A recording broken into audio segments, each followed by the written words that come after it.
cold open. When the city lowers its voice. Tonight, Rome does not roar. It breathes. The great city, so loud beneath the sun, has folded itself into shadow.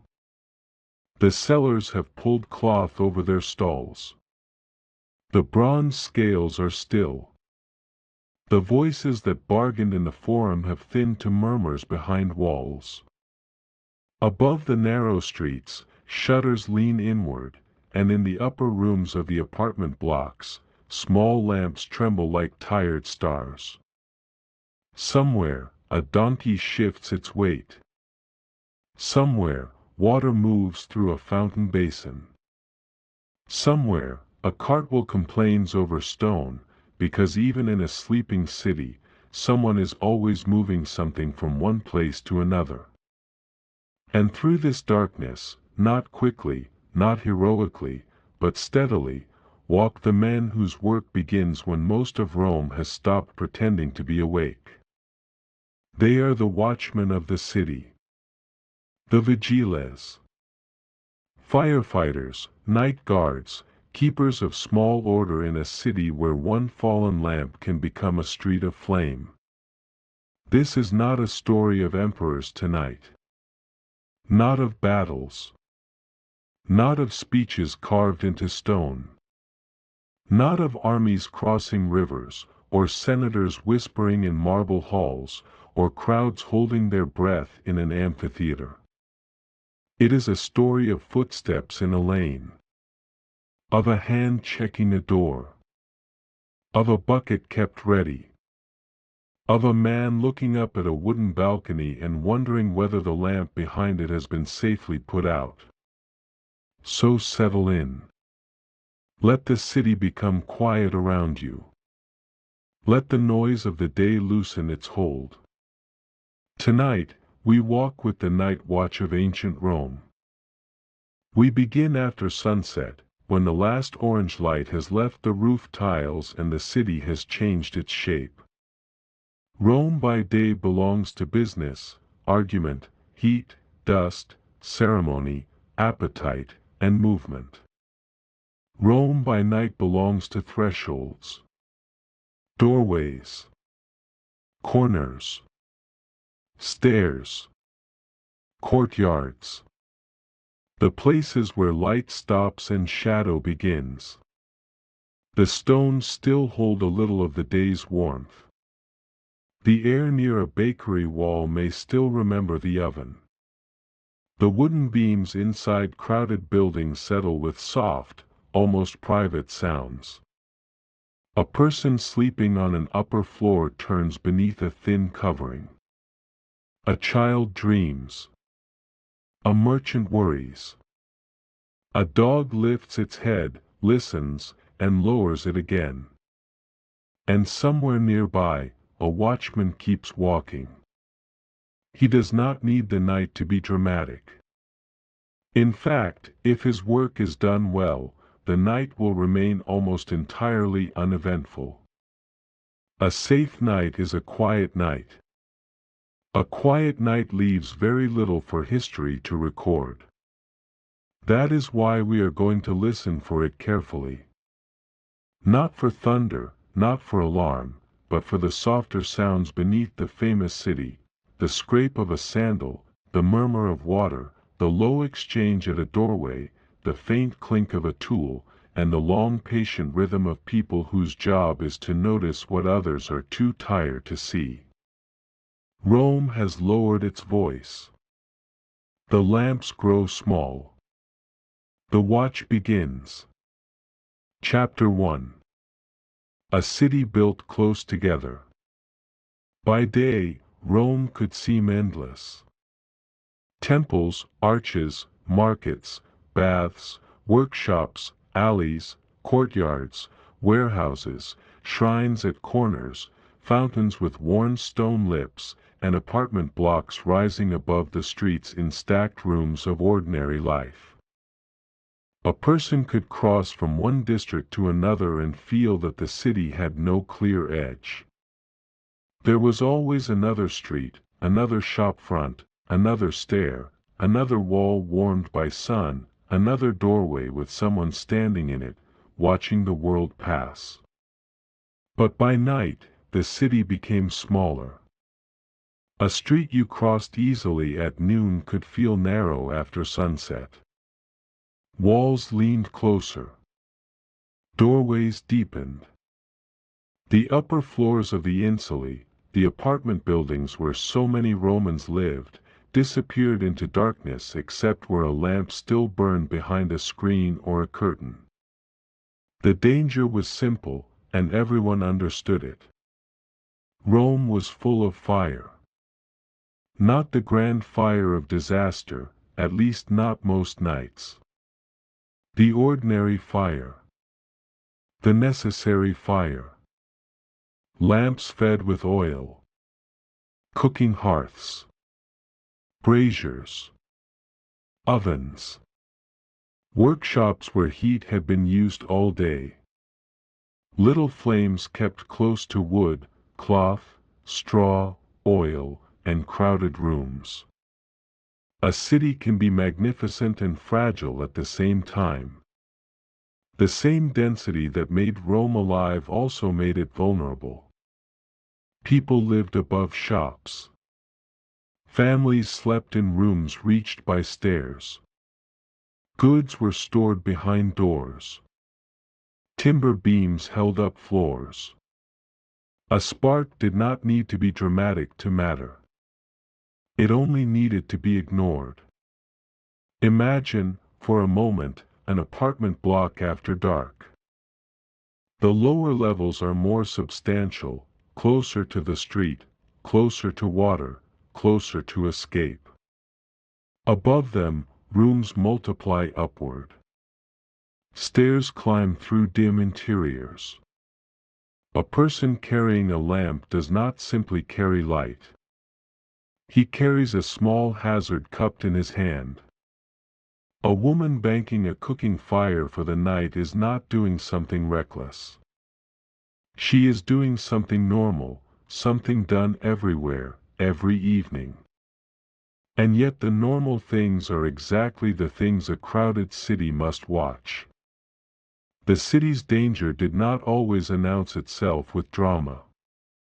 It could begin with fatigue. Someone comes home late and sets a lamp too near a hanging cloth. Someone leaves embers alive because morning will come early. Someone stores oil where oil is convenient, not where oil is safest. Someone falls asleep before finishing the little rituals that make a room secure. And around that room are other rooms, and beneath them a shop, and beside the shop another shop, and above the shop a family, and behind the family a neighbor, and under everyone the narrow street that may or may not be wide enough for men carrying water in a hurry. This is the kind of city Rome was. Not only a capital of empire, not only the place of monuments, but a living arrangement of bodies, materials, habits, and risks. A city of stone, yes. But also of wood. Of smoke. Of fabric. Of dry beams. Of oil. Of human forgetfulness. And because it was human, it required a kind of care that was repeated so often it became almost invisible. Someone had to notice smoke before it became flame. Someone had to ask whether a lamp was safe. Someone had to know which lanes were most crowded, which buildings were old, which workshops stayed hot late into the night, which inns and taverns made noise after the respectable parts of the city had gone to bed. Someone had to move through the lanes when others were asleep. The watchman's city was not the city a poet might praise from a distance. It was closer than that. Lower. More practical. It had corners that smelled of damp stone and old straw. It had thresholds where people stumbled. It had shutters that did not close cleanly. It had steps worn unevenly by thousands of feet. And it had darkness. Darkness changes a city. It hides the handsome surfaces and leaves the useful ones. A fountain becomes not decoration, but water. A street becomes not a route for processions, but a passage that must remain passable. A doorway becomes not architecture, but a possible beginning of trouble. A lamp becomes not atmosphere, but responsibility. In such a city, fire was not an exception to daily life. It was part of daily life, and therefore always close. The Roman night watch existed because ordinary people needed ordinary flame. They needed to cook. They needed to see. They needed heat. Bakers needed ovens. Craftsmen needed controlled fire for work. Households needed lamps, especially in rooms where sunlight no longer reached. The solution could not be to remove fire from the city. The solution had to be attention. And attention is tiring. That may be one of the quiet truths of urban history. Cities survive not only because someone designs them, commands them, conquers for them, or builds them. They survive because many people, often without fame, keep noticing small things. A blocked drain. A cracked step. A loose shutter. A lamp left too near the wrong material. A glow in a room that should be dark. A smell that is not quite right. Tonight, we are not looking at Rome from above. We are not seeing it as a map of power. We are walking through it at street level, slowly, after dark, while the enormous city rests in layers around us. Above, a family sleeps. Below, a little heat remains in an oven. Nearby, the flame of a lamp bends and steadies. And somewhere in the lane, the watchmen pass. They do not change the nature of the city. Rome remains dense. Rome remains combustible. Rome remains noisy even when it is quiet. But their presence changes the night slightly. It means that the darkness is not unwatched. That is a small comfort. And in a city like Rome, small comforts mattered. Chapter 2. Before the watch. Rome did not always have a permanent public firefighting force. Before the vigiles, responses to fire could be private, temporary, unequal, and sometimes disturbingly opportunistic. Wealthy men might maintain teams who could put out flames. Local arrangements existed. Magistrates and slaves could be assigned duties. But a city like Rome was too large, too crowded, and too combustible to depend forever on improvisation. A fire does not wait for politics to become tidy. A flame does not care whether responsibility has been clearly assigned. If a city is dense enough, and if its people live closely enough, then confusion itself becomes dangerous. Who comes when smoke appears? Who brings water? Who knows where equipment is kept? Who has the authority to act before the situation becomes large? Who stays awake when others cannot? These questions are not glamorous. They do not shine like conquest. But they are the questions that decide whether an ordinary night remains ordinary. Augustus, reshaping the city's institutions, created a more permanent answer. In 6 CE, the vigiles were established as a standing force for fire protection. Over time, they became part of the ordinary machinery of urban survival. Their name comes to us with a quiet meaning, watchmen. Men awake. That is a simple phrase, and a beautiful one for our purposes tonight. Men awake. Not necessarily famous men. Not men whose names we need to know. Not men standing at the center of imperial ceremony. Just men whose duty made them conscious when the city's eyelids grew heavy. They were not only called when disaster had already announced itself. They patrolled. They watched. They formed a human net thrown over the city's darkness. We should be careful, as we walk with them, not to make them more modern than they were. They were not a modern fire department with engines and hoses and radios. They were not a modern police force with the assumptions, tools, or investigative systems we might imagine today. They belonged to their own world. A world of manual labor, hierarchy, discipline, lamps, buckets, hooks, local knowledge, shouted warnings, and the slow physical work of moving through streets on foot. But the basic need they answered is still understandable. Cities are too complex to be safe by accident. They require systems. They require habits. They require people whose work is not to create a spectacle, but to prevent one. Perhaps that is why the vigiles feel so suitable for a sleep history episode.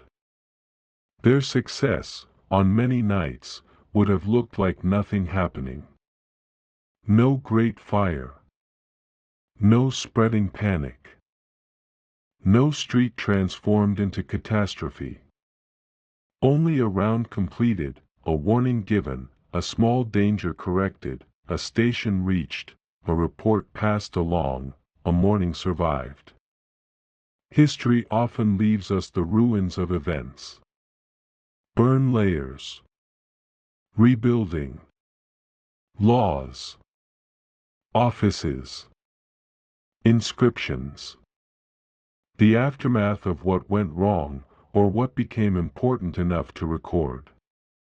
But human life is mostly made of what does not quite happen. The cup that does not fall. The quarrel that does not become a fight. The coal that does not reach the straw. The lamp that is moved. The sleeping child who never knows why the night remains safe. To understand the vigiles, we have to value that kind of absence. We have to imagine a Rome in which prevention is real work. Before the watch, the city had depended on less stable arrangements. After the creation of the vigiles, there was at least a more formal expectation that someone had the night as his responsibility. Not perfectly. Not magically. No institution removes danger from a city. But an institution can give danger a set of eyes to meet.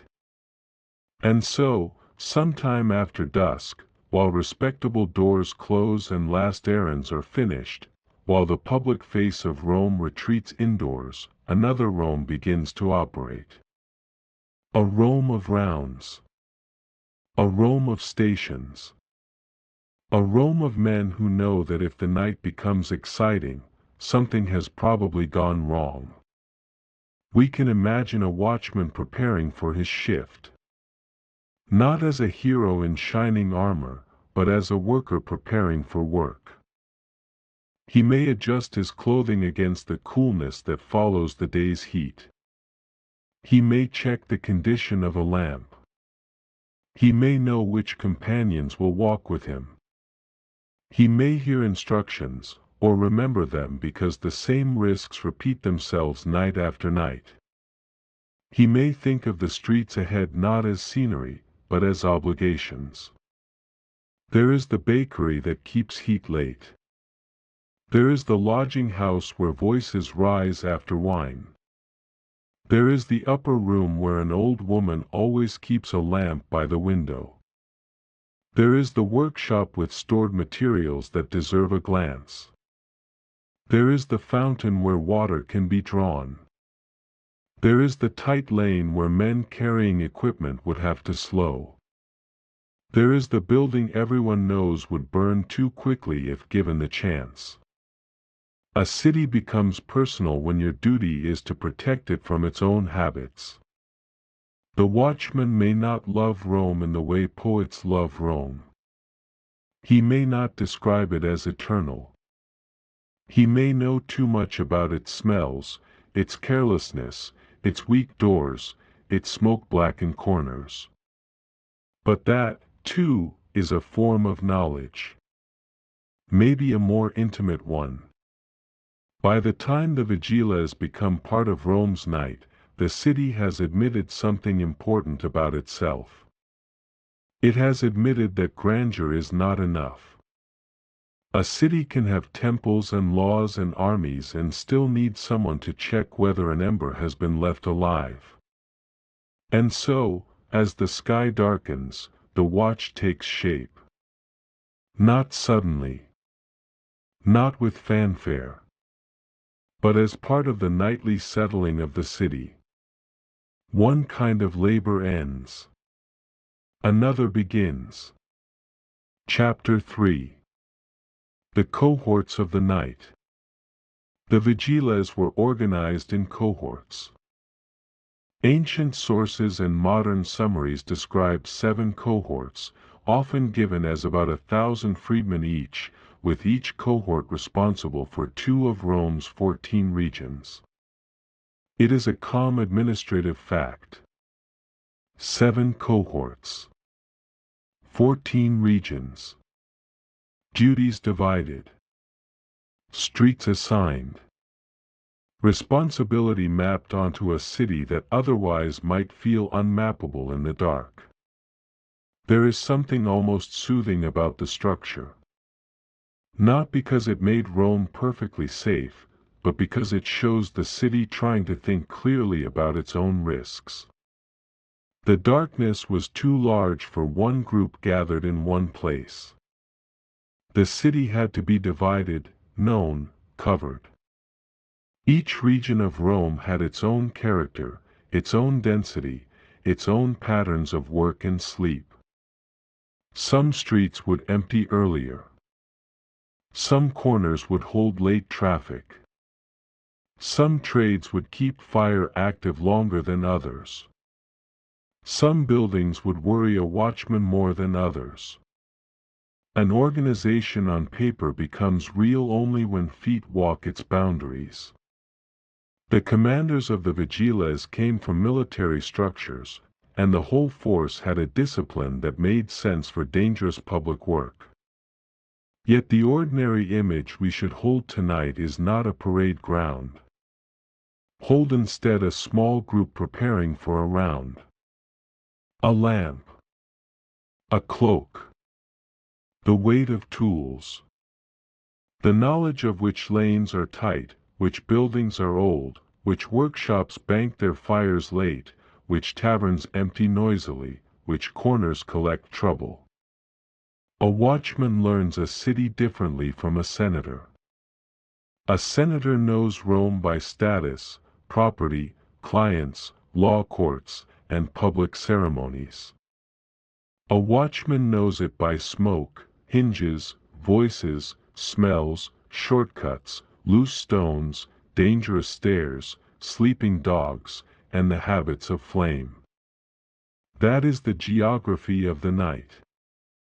Not simply north and south, not simply region and street, but safe and unsafe, watched and unwatched, damp and dry, wide and narrow, quiet and not quite quiet enough. The 7 cohorts give us a framework, but the nightly work was physical. It required men to occupy the dark. To pass through it. To make their presence known enough that trouble might shrink away, but not so loudly that the whole city was disturbed. Perhaps a watchman knew the sound of his own group's footsteps better than any song. Perhaps he knew the little pauses in the route, the place where someone always adjusted a strap, the corner where a companion always looked up, the fountain where a moment of rest could be taken without quite stopping the patrol. We do not need to invent precise details beyond what can be supported. But we can imagine the human rhythm of organized night work. Men do not become a system by existing on a list. They become a system by repeating actions. Again and again. Night after night. The city darkens. The patrol forms. The route begins.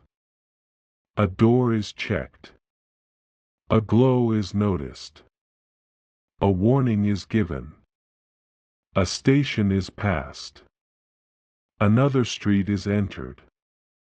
The work is boring in the deepest and most useful sense.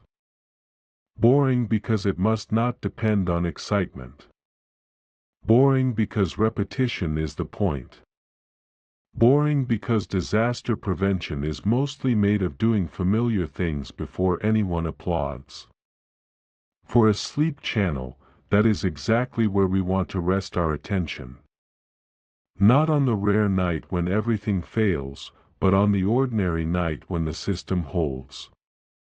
Think of the city divided into regions beneath the stars. In one, a patrol passes a closed market. In another, a man carrying water moves through a lane. In another, someone hears raised voices and pauses.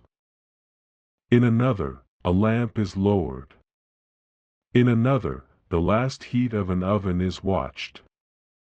The entire city is not awake. That would defeat the purpose of night. But the city is not entirely asleep either. It has distributed wakefulness. It has assigned some people to carry the burden of attention. There is tenderness in that, if we choose to see it. The people sleeping in upper rooms may never know the names of the men passing below them. They may complain if awakened. They may curse the interruption if told to fix a careless flame. They may resent the knock, the warning, the reminder that private habits can become public danger. But they sleep inside a city that has remembered to keep watch. The vigiles also remind us that ancient urban life was not merely chaotic. It could be crowded, unequal, noisy, and hazardous, certainly. But it also produced administrative solutions. Rome was not only a place where things happened. It was a place where people tried to manage what might happen. The cohorts were one such attempt. A human arrangement against the uncertainty of night. And tonight, in our slow walk, we can feel that arrangement not as a chart or a statistic, but as a set of moving figures beneath shuttered windows. 7 cohorts. 14 regions. Many streets. Many lamps. Many people asleep. A few awake. The watchmen step into the first narrow lane, and the city, though it does not know it, is being held together. Chapter 4. Walking the dark streets. Imagine the patrol beginning after the city has entered its deeper night. The first thing you notice is sound. Not silence. Rome is too large for silence. But a thinner layering of sound, sandals on stone, a shutter tapping softly, water, an animal breathing, a cough from an upper room, a distant laugh that fades before it reaches the next street. The men move without hurry. Hurry belongs to alarm. Their work, most of the time, is the prevention of alarm. They pass a bakery, where the heat of the ovens has not entirely left the walls. Bread belongs to morning, but morning has to be prepared in darkness. A watchman pauses, perhaps, long enough to be sure that fire is held where it should be held. The smell here is warm and dry, different from the cooler smell of stone outside. Flour dust may cling to surfaces. Ash may rest where ash belongs. The oven is not an enemy. It is useful, necessary, ordinary. But usefulness does not make fire harmless. So the pause is brief, practical, almost wordless. A glance. A question. A small reassurance. Then the patrol moves on. They pass a shop front closed with boards. They pass a shrine at a corner, its little offering space shadowed and still. They pass the base of an insula. Above them, people sleep in stacked rooms. The poorest climb highest, where water is harder to carry, escape is harder to imagine, and summer heat can linger under the roof. A lamp burning carelessly there is not only one family's risk. It is the building's risk. The street's risk. The watchmen look upward. That is part of the job, to look where sleep has made others careless. Perhaps one carries a hook. Perhaps another knows where water can be found. Equipment stations existed through the city, and the force was meant not merely to shout at danger, but to answer it. Still, the most important tool is attention. A smell changes. A glow appears where there should be none. A voice rises too sharply from a doorway. The patrol slows. In a sleep history story, we do not need the fire to become enormous. In truth, the quiet success of the vigiles would often have been the absence of a story. A lamp corrected. A brazier moved. A door knocked upon. A warning given. A small danger made smaller. The city continues sleeping because someone interrupted the beginning of trouble. Let us keep walking. The lane narrows. The walls hold the coolness differently here.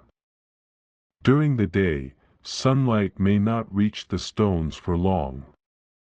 At night, dampness gathers in the low places. The patrol passes slowly enough that each doorway has time to become visible and then vanish behind them. A dog stirs and decides they are not interesting. A sleeper coughs. A baby makes one uncertain sound and then returns to sleep. The watchmen know better than to romanticize the city. They know where refuse gathers. They know where the smell of old smoke lingers. They know which corners are likely to hold men who have had too much wine. They know which householders are careful and which are careless. Their knowledge is repetitive, and because it is repetitive, it becomes sharp. They may not speak much. Night work often creates its own quiet. Companions do not need to fill every moment with words. The route itself speaks. The city gives small signals. The men answer by looking, pausing, moving, listening. At a fountain, water continues its patient work. The sound is gentle, almost private, though the fountain is public. By day, people gather here, fill vessels, exchange news, complain, laugh, wait their turn. By night, the fountain is less social and more elemental. Water against stone. A basin catching the dim reflection of a lamp. The possibility of use if needed. The patrol passes it with the awareness that water matters differently at night. Not for drinking only. Not for household work only. for response, for readiness. Rome's infrastructure, so admired in daylight, becomes part of the night's quiet security. Aqueducts, fountains, channels, basins, all the ways water arrives in the city, are not just achievements to praise. They are part of how a dense population survives. The watchman does not need to make a speech about this. He only needs to know where the water is. A little farther on, the street opens slightly. The air moves. The moon, if there is moonlight tonight, touches an upper wall. If there is no moon, the darkness is thicker, and lamps become small islands rather than decorations. A person standing in a doorway pulls a cloak tighter. Perhaps he is waiting for someone. Perhaps he has been sent on an errand. Perhaps he is simply not ready to sleep. The watchmen register him, and he registers them. That may be enough. Presence has its own effect. A man considering trouble may reconsider when the night is not empty. The vigiles' public order role should not be exaggerated into a modern police drama. But night protection and fire watch naturally overlapped. Darkness gathers risks together. A drunken argument, a careless lamp, a blocked passage, a suspicious glow, a person shouting in a crowded street, all of these belong to the same hours, the hours when fewer ordinary eyes are available. So the patrol continues. Past a courtyard entrance. Past a wall patched more than once. Past a place where the smell of animals remains. Past a shutter not fully closed. Past a stair rising into darkness. If you listen closely, the whole city is made of thresholds. Inside and outside. Private and public. Safe and unsafe. Asleep and awake. The watchman live, for these hours, between those categories. They are not guests inside the sleeping rooms, but they are concerned with what happens there. They are in the public street, but their attention reaches upward, inward, through cracks, through smells, through signs.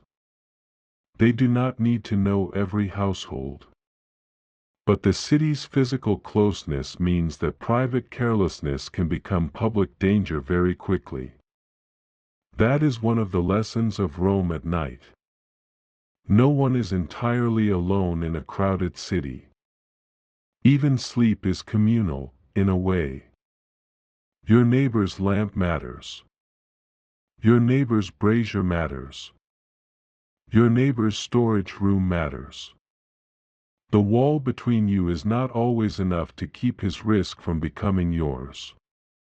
A watchman understands this not as philosophy, but as work. He passes another building and pauses again. The pause may be nothing.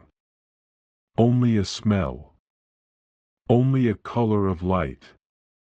Only the memory that this place has been careless before. The men wait, listen, decide. Nothing grows. Nothing needs doing. The round resumes. For the listener drifting towards sleep, this repetition is not a failure of story. It is the story. The rhythm of approach, notice, pause, continue. The city is large, but the actions are small. The stakes are real, but the tone remains low. We are not here for spectacle. We are here for the soothing dignity of maintenance. A bucket in its place. A hook carried through shadow. A lamp watched from below. A warning spoken before anger or flame can spread. A man awake because others are not. As the patrol turns into another street, perhaps the sky above the roofs is very dark, and perhaps a little smoke from household fires lies faintly in the air. Not enough to alarm. Just enough to remind the watchmen what kind of city they are walking through. Rome is sleeping. Rome is never completely still. And the night watch keeps moving. Chapter 5. Small Dangers. Near a tavern, the last men of the evening speak too loudly. Their words are not important. Most night disturbances are not important in themselves. They are important because crowds can form, tempers can lengthen, and darkness gives small disorder room to grow. The vigiles were associated not only with fire, but with night protection and minor public order. We should not turn them into modern detectives. That would be the wrong shape of history. But we can understand why fire watch and night watch belong together. A city asleep is vulnerable in more than one way. So the patrol pauses. A word is spoken.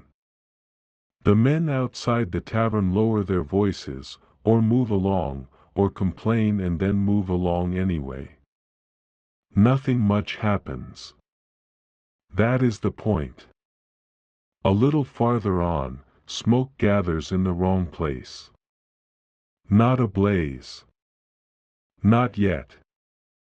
Maybe a lamp has been left near hanging cloth. Maybe an ember has rolled from a brazier. Maybe a workshop owner, exhausted from the day, has trusted habit too much. The watchmen act before the scene becomes worthy of a poet. A knock. A call. A door opened by someone half awake and irritated. The smell stronger now. A quick correction. Water if needed. A warning that is probably familiar to everyone involved. And then the round continues. This is the texture of maintenance. History often remembers collapse. It remembers the nights when cities burn. But most nights do not burn. Most nights are held together by dull competence, repeated until it becomes invisible. Let us stay for a moment with that small corrected danger. No one will compose an inscription for it. No one will mark the date. The person awakened may be annoyed rather than grateful. A child in the next room may never wake at all. By morning, the story may have shrunk to almost nothing. The watch came by. There was smoke. It was handled. But if it had not been handled, everything might have been different. That is the strange weight of prevention. It matters most when it leaves the least evidence. The watchmen do not linger to admire their own usefulness. There is more city ahead. They pass storage spaces where goods wait for daylight. They pass places where oil, cloth, wood, straw, and heat are too near one another for comfort. They pass doors that are secure and doors that are not. They pass the sleeping poor and the sleeping comfortable, the careful and the careless, the lucky and the vulnerable. Night does not make people equal, but it does cover them all. In an upper room, perhaps someone wakes just enough to hear the patrol below. The sound of men passing in the street might be reassuring or irritating, depending on the sleeper, the hour, and the mood. Then the sound fades. The person returns to sleep. We can imagine another small incident. At a corner, a brazier has been set too close to wood. It may have made sense at the time. Someone wanted warmth. Someone wanted light. Someone thought, just for a moment, that convenience mattered more than distance. That is how many hazards begin, not with stupidity, but with ordinary impatience. The patrol sees it. A hand gestures. The brazier is moved. Perhaps the person responsible mutters. Perhaps one of the watchmen has heard the same mutter from 100 mouths.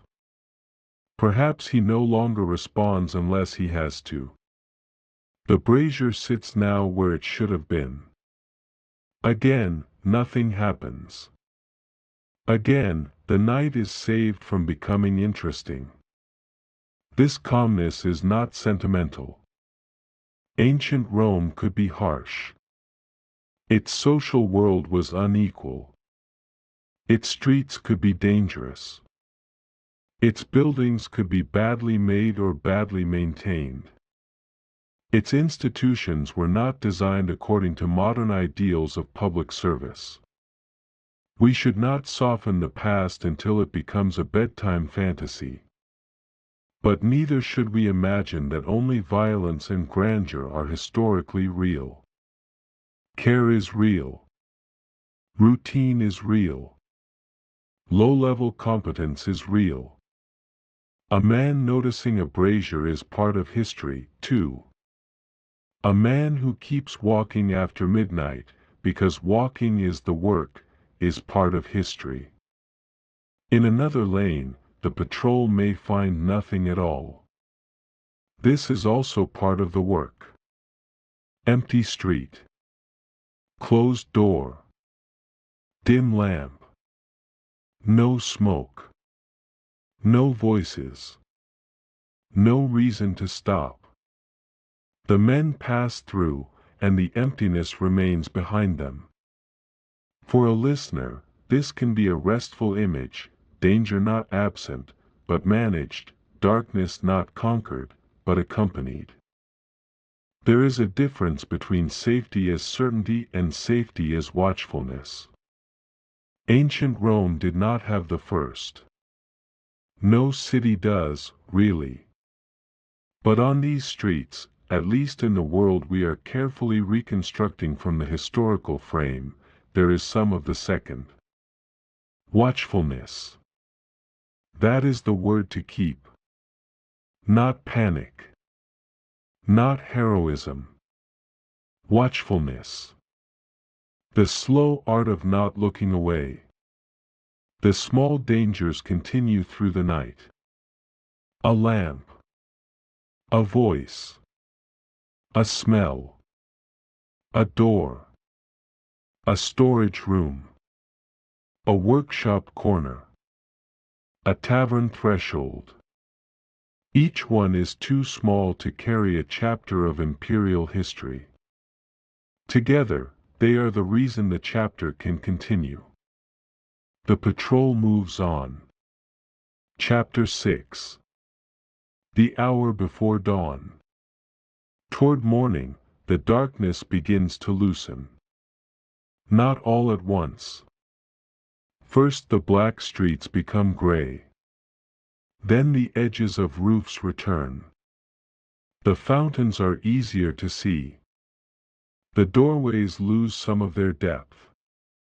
People who work early begin to appear: bakers, carriers, sweepers, sellers, enslaved workers sent on errands, someone leading an animal with sleepy patience.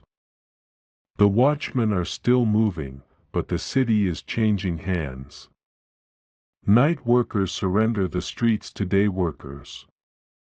The tasks of darkness become the tasks of morning: ovens, markets, deliveries, greetings, bargaining, orders, complaints, footsteps multiplying until Rome is Rome again.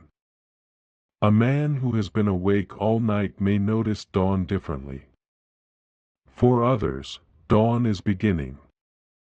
For him, it is release. The first light does not make the city safe in any complete sense. Day has its own dangers, its own accidents, its own crowding and heat and impatience. But it changes the watchman's responsibility. Fire remains a risk, of course. Rome remains Rome.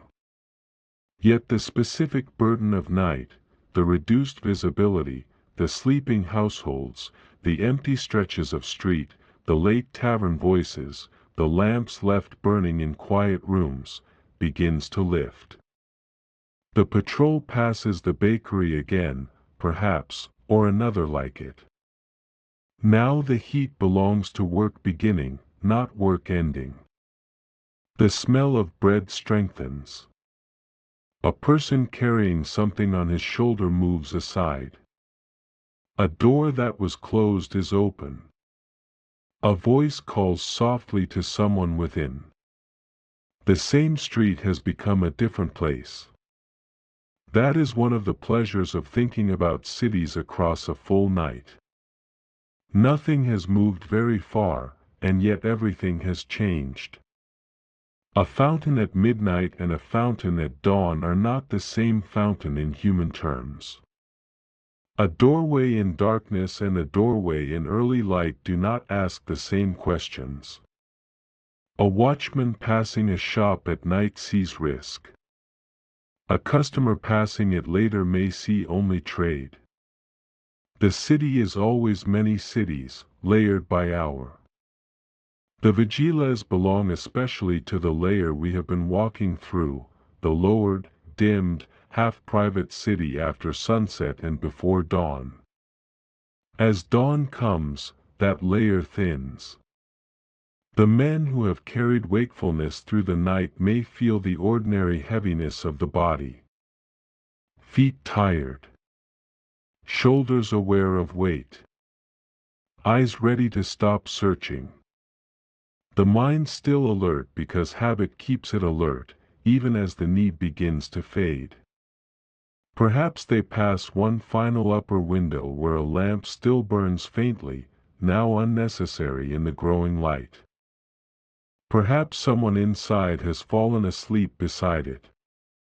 Perhaps the watchman looks up, considers, and moves on because there is no danger now, or because the household is already stirring. The city is no longer relying on a few awake men in quite the same way. It is waking into its usual crowd of witnesses. A cellar lifts a covering. A cart moves more confidently. A shutter opens. Water vessels return to the fountain. The low murmur of morning begins, not yet the full roar of Rome, but its first rehearsal. For a little while, night and day overlap. A watchman finishing his round passes a worker beginning his. Neither may think of the moment as symbolic. It is simply what happens. One shift of labor yields to another. One form of attention gives way to the next.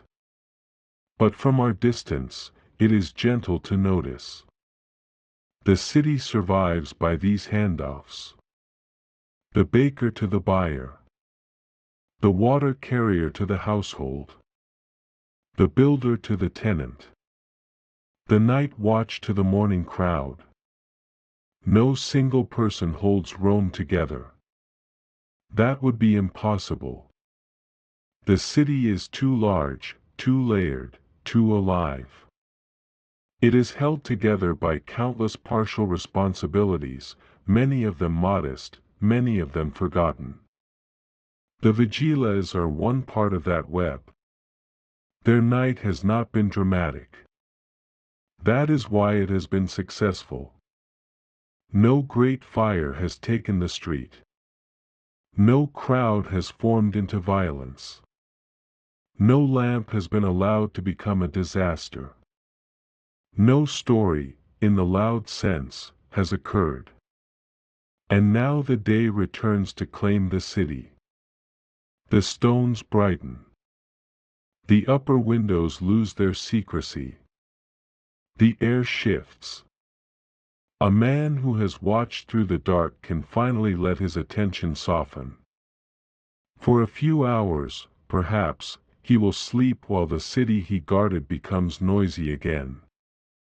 Closing. Someone was awake.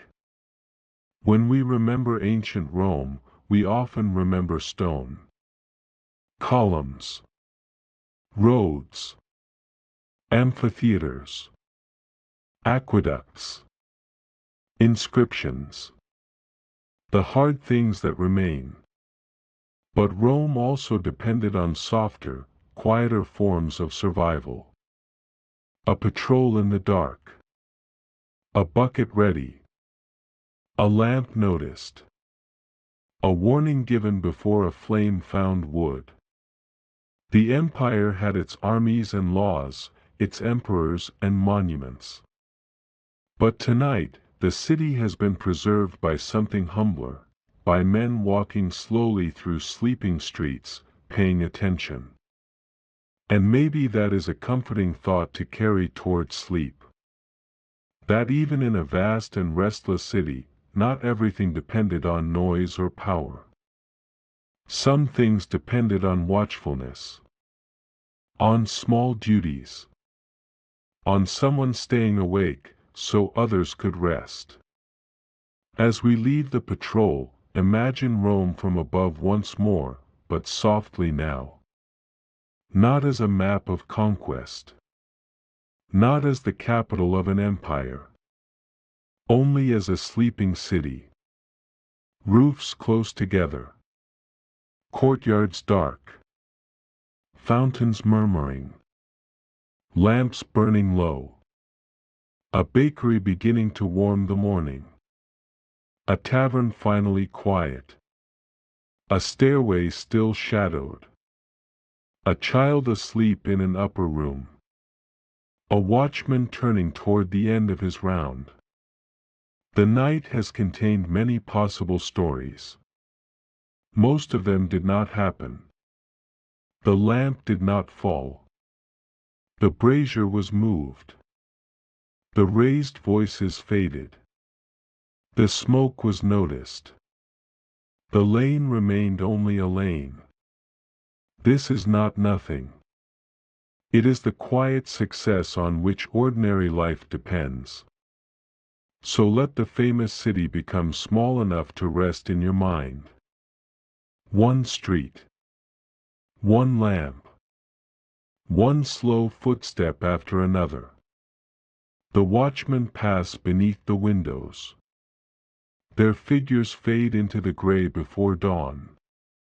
Soon Rome will wake into all its noise and hunger and ambition. But for this final moment, the city is still gentle. The stones cool beneath the last of the night. The water keeps moving. The lamps grow faint. And the quiet night watch walks on.